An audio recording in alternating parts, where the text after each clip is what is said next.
सिंधुदुर्गात अपघाताचे प्रमाण कमी होण्यासाठी वाहतुकीचे नियम न पाळणाऱ्या वाहन चालकावर कारवाई करण्यात येत आहे। सिंधुदुर्गात अपघाताचे प्रमाण कमी होण्यासाठी सिंधुदुर्ग जिल्हा अतिरिक्त पोलीस अधीक्षकांनी सिंधुदुर्गात ड्रंक अँड ड्राईव्ह, काळ्या काचा, filming, fancy number plate, over speed, प्रखर लाईट, खाजगी वाहनावर सरकारी पाट्या व अन्यही वाहतुकीचे नियम न पाळणाऱ्या वाहन चालकावर कारवाईच्या सक्त सूचना दिल्या आहेत।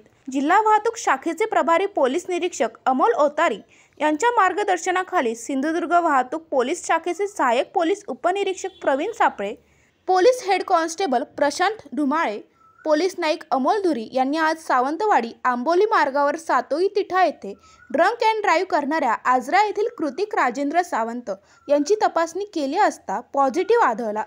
तसेच सांगली तालुक्यातील रावसाहेब श्रीपाद बोरगावे याचीही तपासणी केली असता तोही दोषी आढळला। या दोघांनाही सावंतवाडी दिवाणी न्यायालयात हजर केले असता प्रत्येकी 10,000 रुपये दंडात्मक कारवाई करण्यात आली आहे। पंकज मडळे, जनशक्ती, सावंतवाडी।